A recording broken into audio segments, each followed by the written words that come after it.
Did you see that when DB came back and played for us, that they got mad that our fan base was booing her? You're watching the exact moment Sophie Cunningham blew up a decades-old playbook that's been quietly controlling WNBA narratives. What started as a casual podcast chat about DeWanna Bonner's messy departure has snowballed into something much bigger, and the old-school media gatekeepers are losing their minds. Here's what they'd rather you not notice. Sophie just proved that WNBA players like her, Caitlin Clark, and the Indiana Fever don't need ESPN, The Athletic, or any of the league's long-protected media darlings to control their own stories. She sidestepped every outdated channel, went straight to the fans, and racked up more real engagement than most established sports reporters can dream of a year. For an industry built on acting as the middleman between athletes and the public, that's not just unsettling, it's existential. Show your support for Sophie by dropping a spicy Sophie in the comments. Let's go.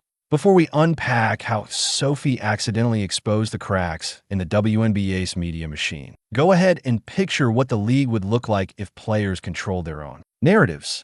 No biased filtering, no anti-Clark spin, no agendas designed to pit teammates against each other. What Sophie just did goes far beyond the Bonner drama. We are watching the start of a new era, and it's one that could completely upend who gets to decide the story in women's basketball. For years, the legacy sports media built walls around WNBA coverage, deciding which players got airtime and which stories fit the brand. Sophie just showed that those walls aren't stone. They're wet tissue paper. Let's break down how one unfiltered podcast episode revealed just how weak the system really is and why every major sports outlet is now scrambling to lock down player partnerships before they lose the narrative altogether. The warning sign was in the numbers. Sophie's following has quietly surged past 1.6 million on TikTok and 1.1 million on Instagram, bigger than the combined reach of many of the WNBA's so-called insider reporters. She built that empire while ESPN was busy pretending Caitlin Clark's record-breaking nights weren't newsworthy. And here's the part that flips the whole game on its head.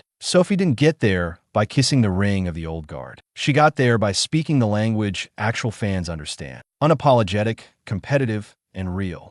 While some players worked overtime to make sure the media kept them in a safe, polished bubble, Sophie went direct to the people, giving them something they weren't getting. From ESPN's safe for broadcast soundbites.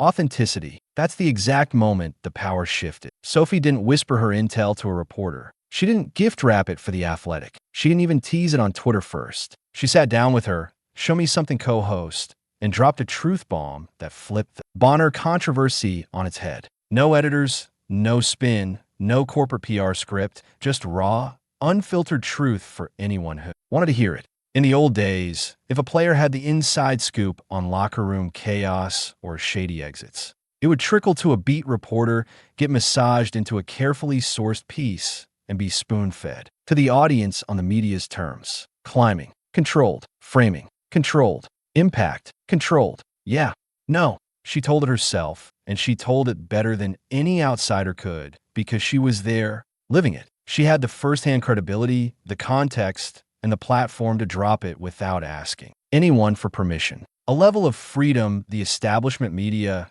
doesn't want Caitlin Clark or any Fever player to have.